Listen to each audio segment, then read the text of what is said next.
시청자 여러분, 편안한 한글날 연휴 보내고 계십니까? 뉴스데일리 베스트 시작합니다. 이재명 경기지사가 20대 대통령 선거 더불어민주당 후보로 최종 선출됐습니다. 그간 무난하게 이재명이 될 것이다 또는 문재인의 2017년 대선 당시 득표율인 57%의 기록을 넘어설 것이다, 이런 관측들이 많았었죠. 하지만 이런 예상과는 달리 턱걸이 과반에 그치고 말았습니다. 때문에 민주당 경선은 끝났지만 지금부터 시작이라는 얘기가 나오고 있고, 어제 경선이 끝나고 밤늦게까지 참 많은 일들이 있었는데요. 이런 부분들을 집중적으로 다뤄보도록 하겠습니다. 자, 우선 어제 열린 3차 선거인단 투표에서 대반전이 일어났죠. 일반 국민이 참여한 3차 선거인단 투표에서 62.37% 대 28.3%로 이낙연 후보가 그야말로 압도적인 승리를 거뒀습니다.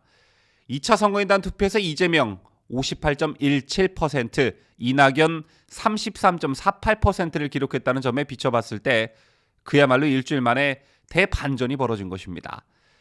만약 현재까지의 추세대로 이재명이 3차 선거인단 투표에서도 승리를 거뒀거나 약간의 차로 패했다면 이낙연은 그냥 찌그러져 있어야 하는 운명에 처했는데, 어제 이낙연이 대승을 거두면서 오히려 이재명보다 입지가 더 넓어지는 상황입니다. 어제 경선 결과 발표 직후 이낙연 후보는 대선 경선 결과에 승복하느냐는 질문이 여러 번 나왔지만 모두 답변하지 않았습니다. 대신 제 정리된 마음은 정리되는 대로 말씀드리겠다, 차분한 마음으로 책임 있는 마음으로 기다려주길 바란다며 오늘은 여기서 여러분과 헤어진다, 끝까지 함께 하겠다고 말한 것으로 전해지는데요. 여기서 끝까지 함께 하겠다는 게 대선 후보로 확정된 이재명을 도와 끝까지 민주당을 위해 함께 하겠다는 것인지, 후보 교체 등 여러 경우의 수를 놓고 본인이 대선 후보로 끝까지 함께 하겠다는 의지를 표명한 것인지 의미심장한 발언이 아닐 수 없습니다. 당장의 역전보다 과반 저지를 노리던 이낙연 입장에선 아쉬움이 많이 남을 수밖에 없는데요. 이런 아쉬운 마음은 이낙연 캠프 사람들이나 지지자들도 마찬가지일 것입니다.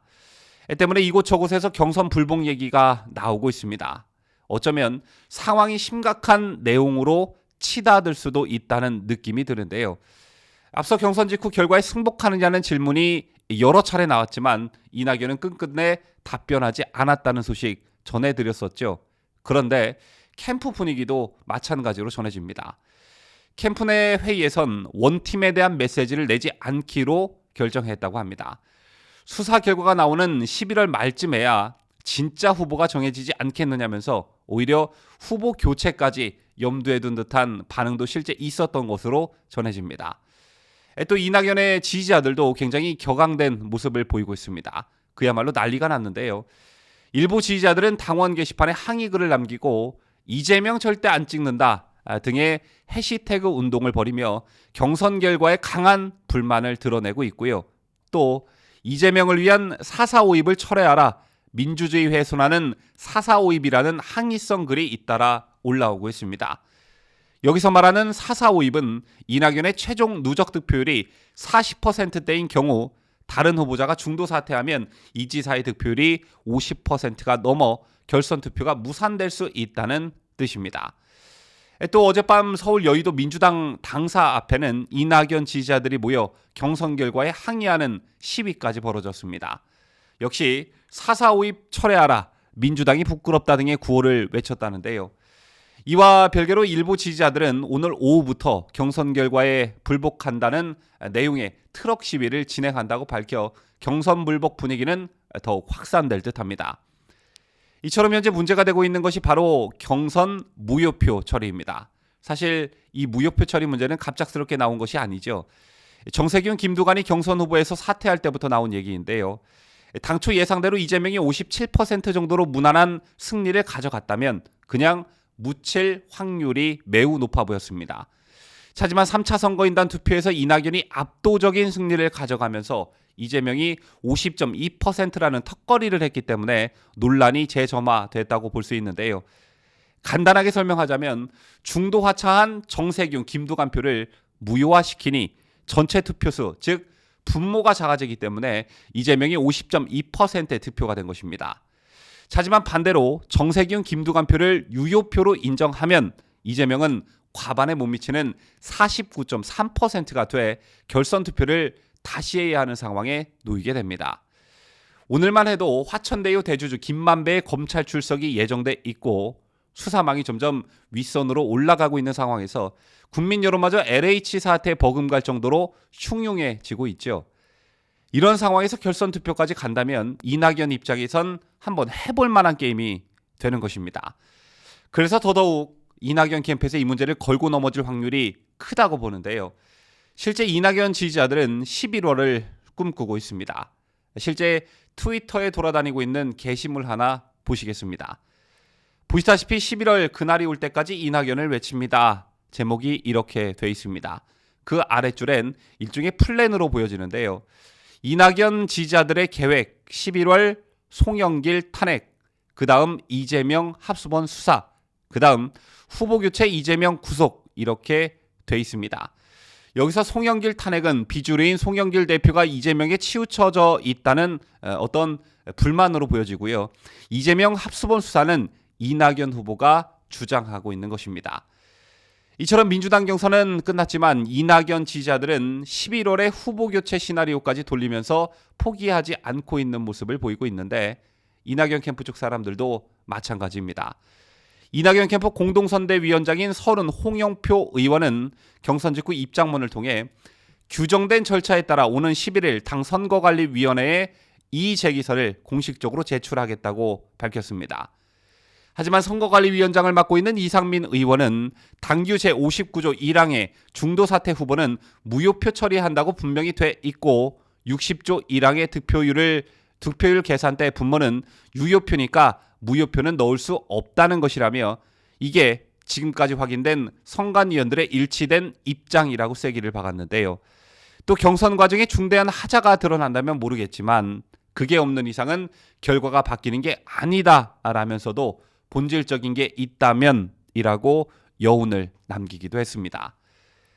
만약 민주당 선관위가 당규에 따라 결과를 번복하지 않으면 이낙연 캠프 지지자들이 가만히 있지 않을 태세이고 반대로 결과를 번복한다면 이재명 캠프나 지지자들이 들고 일어날 분위기이죠.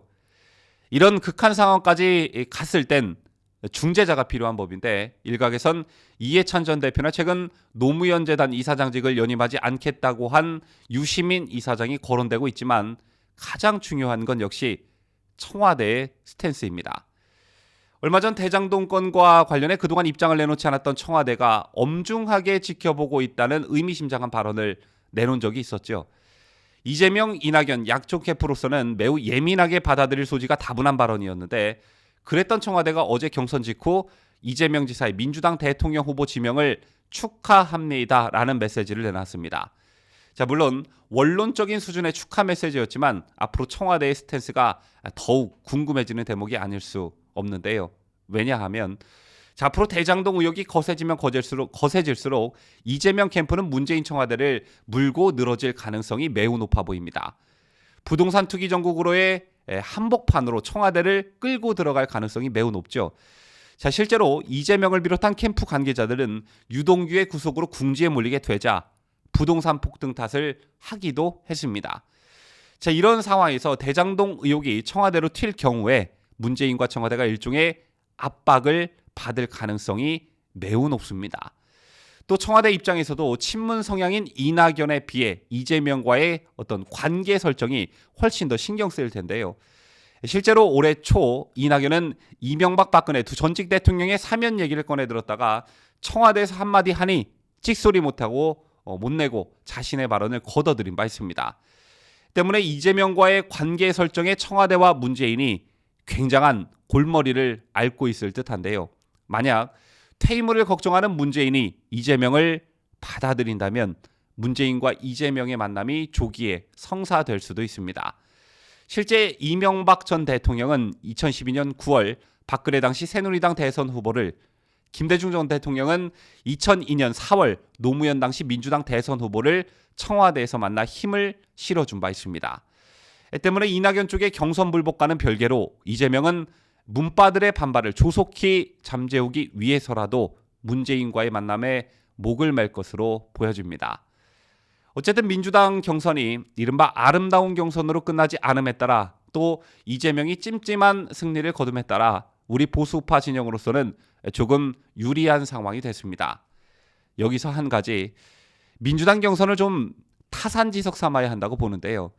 최근 있었던 국민의힘 4강 컷오프가 끝나고 결과를 특정 캠프에서 대외적으로 알려 논란이 됐었죠. 여기에 더해 부정선거 논란까지 일고 있는 상황입니다. 자, 만약 최종 후보를 뽑는 결선에서도 이런 논란이 벌어지면 그야말로 필패가 되고 말 텐데요. 모쪼록 남은 한 달 여러 가지를 꼼꼼히 들여다보고 보완해서 야당에선 아름다운 경선이 됐으면 하는 바람을 가져봅니다. 지금까지 저는 자유대한민국을 수호하는 뉴스데일리 베스트 민앵커였습니다.